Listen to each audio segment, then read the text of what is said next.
Welcome.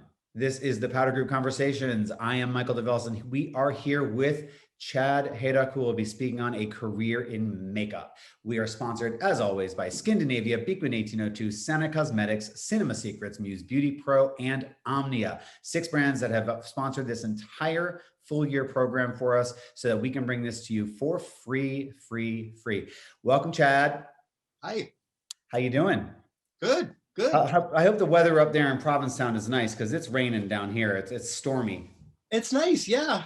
Finally, the rain has stopped after 2 weeks. So, Last summer was a beautiful sunny summer and we were in a pandemic, and now it's raining every day, I feel like. But you know what? We'll be fine. We'll be fine. I want to talk about so much with you. But I always love to start off these conversations with a really basic question. Basic. When Chad was a little Chad, when he was a little boy Chad, what did he want to be when he grew up?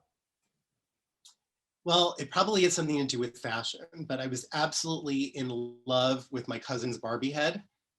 And every chance I got, I would play with that thing and put the makeup on it and all of that.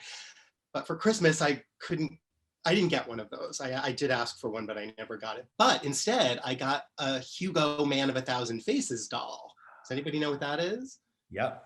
Okay, so this is, if you don't know what it is, it's a bald head like me, and you could glue prosthetics to it, and wigs and scars and divulged eyeballs. And actually, you can see they sell it on eBay. You could probably get one for a couple $100 now. But yeah, so that was kind of my start into the beauty business, other than trying mom's lipstick on in the bathroom, or which I could never get away from. Because it just, those 70s lipsticks just didn't come off. Right on your face, Chad. Yeah. So. Well, luckily, a lot of them were the same color as popsicles, so you could blame the popsicle. I think this is more like a mauvey plum, but yeah. Oh, yep. There we go. See, you can't pull one over on Chad when it comes to color. Or my mom. All right. So you started out as a kid, having these ideas about fashion. You were fascinated by Barbies. When did the journey for you into makeup artistry begin, and how? Well, I went to FIT in college, but before that, I was designing all the makeup and costumes for the school plays that I worked on. So I definitely dabbled in the makeup there, and that was a lot of fun for me. But when I went to college, I was in the fashion buying and merchandising program at FIT, and I was already a buyer for Bergdorf Goodman, an assistant buyer for Bergdorf Goodman. And I was always sneaking down to the cosmetics department to see what was going on there. And I graduated from the associate's program, and then I needed to get into the bachelor's program, and they were introducing a program in cosmetic marketing. So I was like, So that piqued my interest, and in order to do that, I needed some work. So I went down to the cosmetics department at Bergdorf's and found out there was a job. They needed a lab technician for a new company called Visage Beauté. So they were really the premier custom blending company, and they hired me on the spot without any experience because they said, you know what, it's better to throw you into this and see if you can do it, and then we'll see what happens. Okay. I always had a good sense of color, and they threw me in this little closet, and I started making makeup. I was trained by the head of Visage, Mr. Roy Carell, who unfortunately passed away in the early 90s. But he taught me everything I needed to know about color. And then from there, I moved into, I really wanted to get into special effects makeup. So I started classes with Tom Brumberger, who worked on the Planet of the Apes. He was Olympia Dukakis' makeup artist for a long time. He unfortunately has passed away a few years ago as well. But he was really one who said to me, look, I don't know about this special effects stuff. You're good at it, but I think you really need to hone your skills in color. So I worked on that, and I was working for Visage for a very long time, and became a trainer for them. I was about 21 right upon graduation from FIT. I jumped into that full force and then just started making makeup more and more and more. Then Visage went out of business, and from there I took off where they left off and started 3 Custom Color. Wow. So was there a period you were always in retail and product in some capacity, but you also have done makeup Yeah. for many years as well. So what came first? It sounds like partially the brand, the business came first for you, working within starting Three Custom Color, and we'll get to that in a little bit as well. But was there a time when you started working on clients and projects outside of the retail realm, and how did that come about?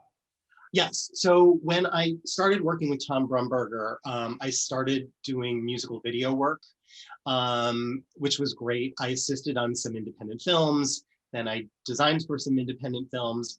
Some of them never even made it. But I enjoyed that a lot. But the issue for me was the hours. I mean, as many of you probably know, you're always first on set and you're always the last to leave. And I really didn't like the hours so much. So I kind of left that and went back into retail a little bit more, was doing freelance makeup, design work. I did a lot of fashion work, um, more music video stuff. It was a lot of fun, but I really didn't want to go into the movie business. So you was there ever a moment where you had this mix thing, right? Where you were doing some retail, you're doing product, working with Visage Beauté. Lori Pearson is on, by the way, and she said it was so great working with you at Visage Beauté. And I said, oh my God, y'all known each other for a bit. That's Yeah, amazing, amazing. And Jill Clark says she knew you from the start in the yeah, chat. So yeah. you've Burgers. got, you've been in this realm with us for a long time. Was there a moment, because you were kind of, I like think like a lot of makeup artists and people who start brands, you were kind of like, what came next came next. The brand went out of business, the Visage Beauté. So you did, well, what do I do next? Was there a moment when you ever sort of were like, well, I don't even know what this makeup thing is about. Like, I'm out. And what would you think you'd be doing if you had made that change? You said you started in fashion and that merchandising program. So would that have been your direction?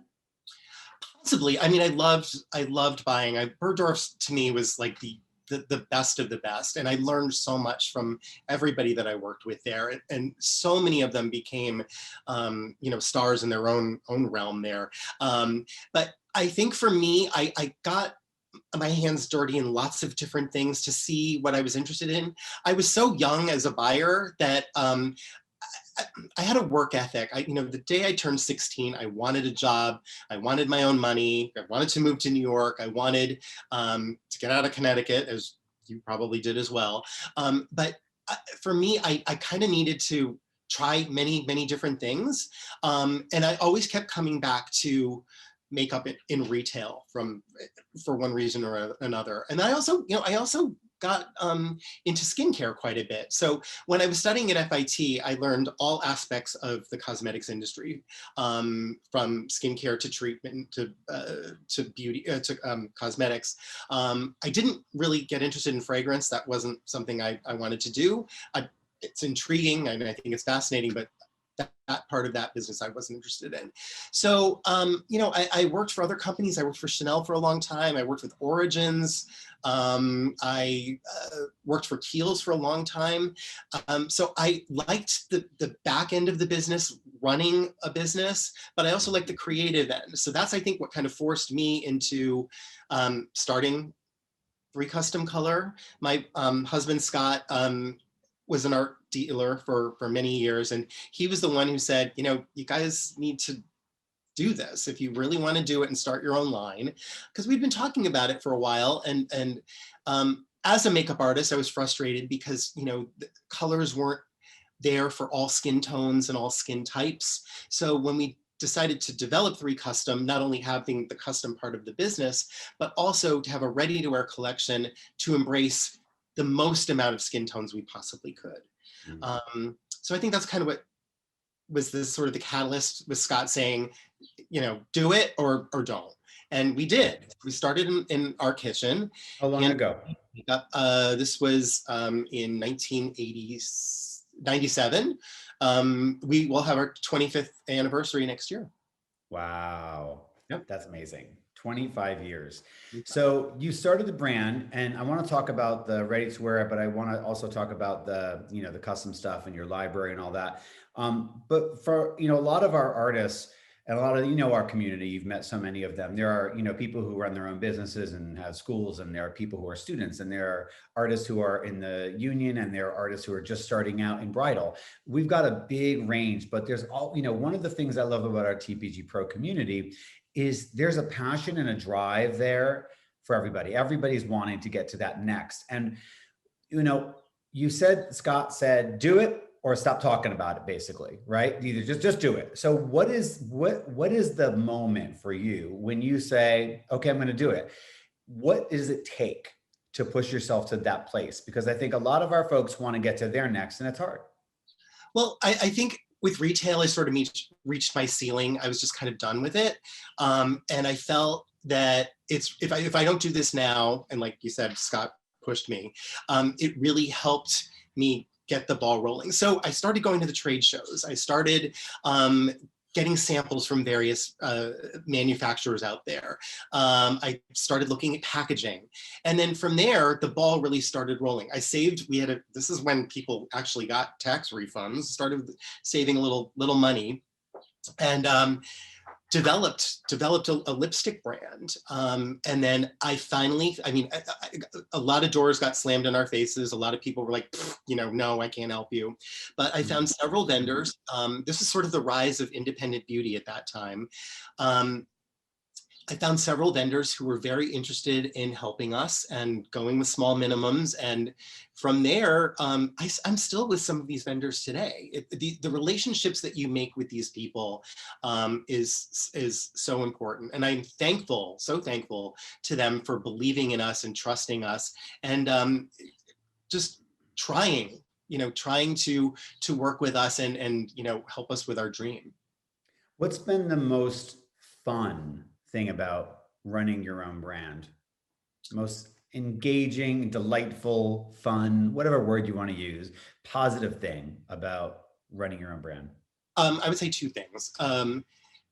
One, you learn a lot about yourself and how to really turn on a dime and adjust and be a chameleon and be a jack of all trades, if you will. And then the second thing is travel and meeting amazing people from around the world. That to me was probably the most inspirational part of the business, and which really sort of catapulted the brand forward. Everything that we do with travel and meeting new retailers and new projects makes us even more creative and makes the job even more fun. It's not like I have a brand of 30 items and that's it. We're constantly creating. And because of the way retail has been going over the years, we've had to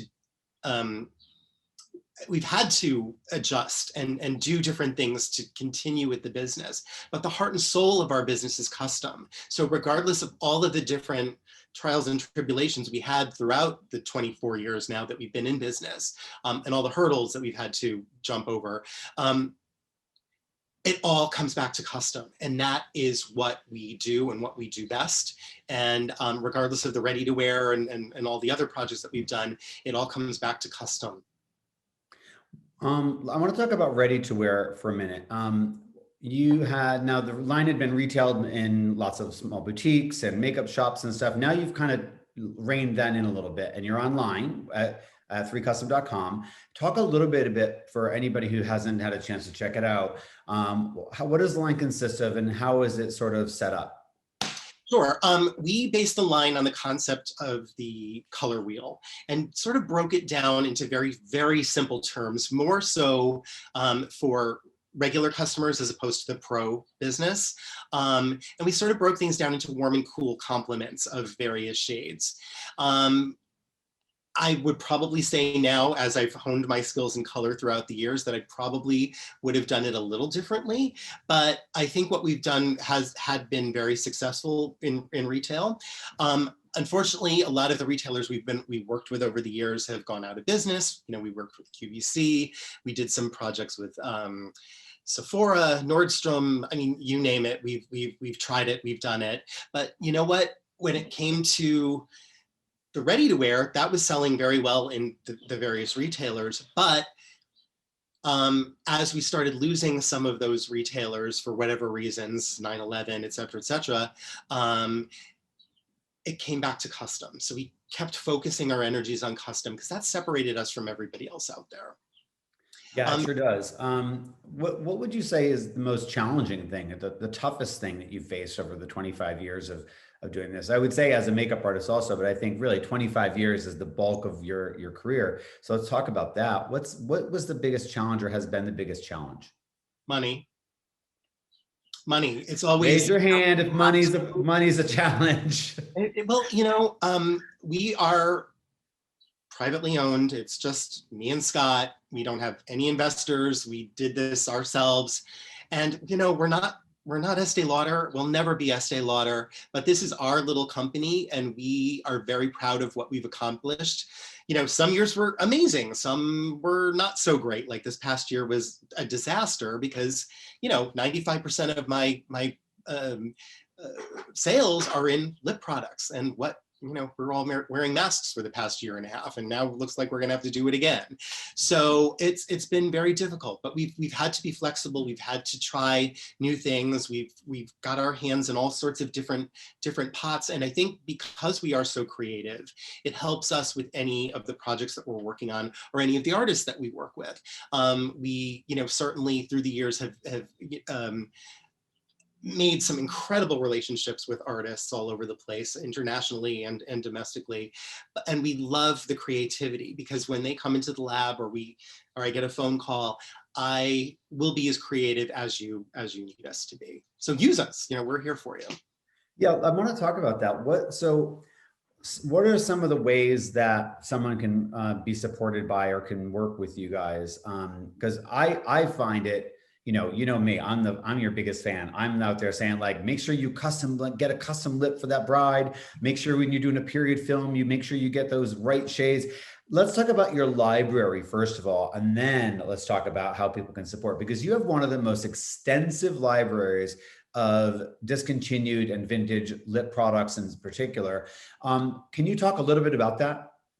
Sure. So about 95% of our custom business is lip color. And as you all know, as makeup artists, you get that complaint, or if you've worked in retail or whatever, that client comes in and says, I want a refill on this lipstick. And then sure enough, it's gone. It's discontinued, nowhere to be found. So when working for Visage, that was a big part of our business, was the matching of the discontinued color. And from there, when we started 3 Custom, we knew that custom lip color was something that we really, really wanted to focus in on, because it's one of those things where, with fashion, seasons change. You probably can't get the same pair of shoes next season. You can't get the same dress. But if you have something that works for your face and you love it, why change it? So we have very, very loyal customers who want what they want, and we're happy to make it for them. But as we've grown, we've introduced all of these colors into the archive. So we do have a searchable database of over 10,000 documented shades, dating back to the 1920s, 30s, every brand name that you can think of. And it is on our website, so you can type in Chanel Cocoa Pink, and sure enough, it'll pop up and we've got it and we can make it for you, or your mom, or whoever has a discontinued shade. And that continues to grow on a daily basis. Every brand name that you can think of is in there, some more so than others. You're probably not gonna find as many like Wet n Wild colors as you would an Estee Lauder or Lancome or Chanel, but it's all in there. Do you have, I should know this, I've known you so long and I've been to your New York studio when you had it and your Provincetown space. But are you like a collector of lipstick tubes? Like, do you have the old vintage tubes, or is it just a color library? Well, it's a little bit of both. I did for a while collect vintage packaging, and I got a lot of it, but it takes up a lot of space. So I kind of stopped doing that, but occasionally, maybe a couple times a year, I'll go and see what's out there. And always when I go into an antique shop or I'm traveling or anything, I'm always looking for, old cosmetic packaging. It's harder and harder to find because most people throw that stuff away. But I've got the original Cherries in the Snow from Revlon here in the archives. I've got some old House of Westmore colors that date back to the 40s, 50s. Hazel Bishop. I mean, you name it, we've got a little bit of everything. What is the process like for somebody if they wanted to have you create something that isn't in your library, but that is a custom product? If it's not in the library, you can basically send us literally anything and we can match it up for you. It could be a photograph. It could be a sample of something that you've mixed together. It could be a swatch of fabric, a dash of nail polish color, a leaf. We had some weird things. We've matched bark on a tree. We've had, there was a funeral home that sent us a lipstick that they used to put on men. It was called Real Man, I believe. It was kind of a fleshy, mauvey, liver lip kind of lipstick color. So Wow. we've had very strange requests, and I love opening the mail every day because there's always something interesting to find. But Scott just handed this to me. This is I don't know if you can see it. My picture's so small. This is a Tangy lipstick from the 1930s. Wow. And it's one of the first indelible lipsticks. And basically it's what they call a natural red. And the stain is unbelievable. And this is when they used crushed beetle wings to make the pigment. So it's kind of fun. Oh my gosh, that's amazing. So you've got this amazing library of stuff. You've got, I can send you a leaf or a post-it note and say, can you do this? Are there any color parameters? Like, let's say, for example, I was like, oh, what, this post-it note's amazing. Like, is there anything you can't create as a lip product? Is that you're restricted based on what pigmentation's available? The only thing that is a little difficult is anything neon or day glow. We have some of the pigments, but when you start to mix it in with the bases, the intensity and brightness of that pigment disappears. It gets dull. So unfortunately, that's probably one of the only things that we can't do. We also don't do a color stay formula. So we don't do anything like a Revlon color stay, or L'Oreal makes one as well. And that has a silicone in it, and we don't work with that because we're hand making the products. Okay, so then nothing. So just because I know our TPG pros, and they're all finding stuff that they're like, I want a lipstick in this bright pink. Mm-hmm. Somebody who loves bright pink. So if it's day glow, probably ain't gonna happen. And anything that, and the texture and the formulation is one that is a traditional lipstick formulation, not a stay all day kind of a thing. Well, it wouldn't be an indelible formula, but I can make any texture you want, from a matte to a gloss and everything in between. So, we will work with you to create what you want and get you, exactly what you want and need. What's the timing like? If I send you something tomorrow and you get it 2 days from then, like what's the turnaround time on getting? Usually within 2 weeks. Wow, that's great. Amazing. All right. So I want everybody out there start making notes on every client, every project, everything. We can make and mix them ourselves, but when we're giving a bride a product, or we're going to do a period piece, a film or a show or an event, and you can say, I love that Cherries in the Snow. I love that product from 1920 that isn't available anymore, but I'm going to have that made. So that way I can show my producer, director, client, whatever that person is that you're showing, I'm going above and beyond. I'm going the extra mile.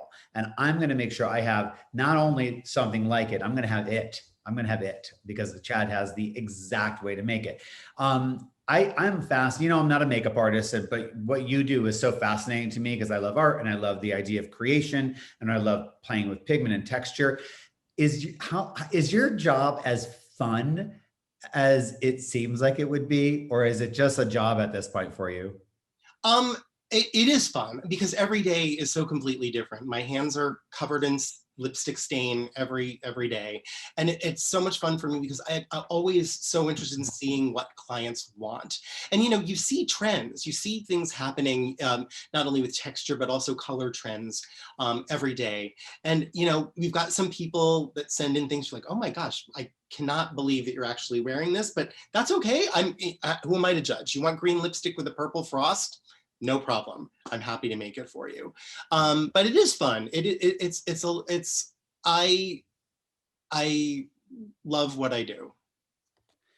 And it shows. And every time I have the honor of hanging out with you and talking about product or having you present at one of our programs, like when you're at the Artist Summit, it's always joyful. And you can see how passionate you are about what you do and about color. What is next for you personally as an artist? I know you've been working still as a makeup artist now. And what's next for the brand? It's with COVID, it's been a little difficult up here. Usually I do a lot of the theater projects up here. My hands are usually busy with all of the, the P-Town Theater and Peregrine and all of that. So I do miss that. So that's something that I haven't been able to do. And I do miss that a lot. I've been working with some photographers up here, some talent up here. So that's been keeping me busy. The bridal stuff that I like to do as well. See, I've got lots of different things going on. The bridals kind of dried up too because of COVID. So with 3 Custom, it's really trying to get the brand out there more, social media, and get that kind of squared away. By the way, let me just tell you, we have an Instagram page, but we got hacked by the Russians. So please make sure with your Instagram, you have a double sign in type of thing, because we had all the proof to get it back, but they just deleted everything, years and years and years and years of photos and tags and all of that. So please make sure for security's sake, you've got a double. That's great. Thank you for that. I'm sorry about that. So now we're starting from scratch. I think we have like 30 followers or something. So I got to. Okay, so you're going to have a lot more, and we're going to double that. So what is your Instagram handle? It's at 3 Custom, spelled out THREECUSTOM. At THREECUSTOM. All right, so everybody, make sure you're following at 3 Custom. I want to share something that we had worked on, and I think Liz Fuller actually is on with us right now, who worked on this. We have a makeup artist at TPG Pro named Liz Fuller, who actually had worked with Chad to create a very special product. You guys know we have a love affair with Provincetown Art Association and Museum, PAM, AKA. And what we did was we chose an artist, Liz, to work with Chad to create a very special color. And I'm going to display it right now because it is absolutely gorgeous. Let's see if, oh wait, don't you have to do it like this? You have to do this, right? I'm an influencer. It is absolutely beautiful. Chad, can you describe this color for everybody? Yeah, it's a beautiful sheer tone, so it can be used like a stain. It's sort of like you've eaten a cherry or watermelon popsicle. So when you apply it, your natural lip color will show through, but if you blot it down, it's definitely got that just eaten popsicle kind of color. It's very, very wearable red. Let's see if it complements many skin tones quite nicely. And good luck taking off, Michael, because that's got a lot of stain in it. Very pretty. So this product, this lipstick, which is called TPG PAM 2021, is going to be available starting next week. 100% of the selling price of these lipsticks will go to PAM. So there'll be some at their shop at PAM on location at the Provincetown Art Association and Museum. And we will be selling them on our TPG Pro shop as well. And you can buy this, and 100% of that purchase price will go directly to PAM. So number one, thank you, Liz, for creating a beautiful shade. Thank you, Chad, for partnering with us on this. I'm really excited to support PAM. And I love that. I think I might wear this lip today because it doesn't look crazy. I can make it crazy, but it's beautiful. Oh, do what your grandmother didn't put it on your cheeks. I'm not going to do cheek. We're not going to do the cheek, but we're also during our elevation program in Provincetown, we did a very special project, and we had all of our artists who were attending do create a self-portraiture makeup with using this lip. And we're going to post all of that online next week. We're going to show you so many ways you can use the product. And remember, 100% of this goes to Provincetown Art Association Museum. Support the arts, guys. They've had it really tough this year. We all have, but the arts have had it really tough. So, Chad, I just want to say once again, thank you for all that you do for our artist community overall, but especially for all that you do with us at the Powder Group and all you do for our TPG Pro community. You are an absolute star. Thank you. Thank you. This has been fun. I love talking with you, and I'm going to be back up in September before the Artist Summit, so I'm going to let you know when I'm coming, okay? Sounds good. Guys, I just wanted to say thanks for being here. This has been Michael DeVellis with Chad Hayduk on a career in makeup for the Powder Group Conversations. Thank you once again to our sponsors, Scandinavia, Beekman 1802, Cinema Secrets, Senna Cosmetics, Muse Beauty Pro, and Omnia. Thanks, everybody. Bye, Chad. Bye. Thank you. Bye, guys.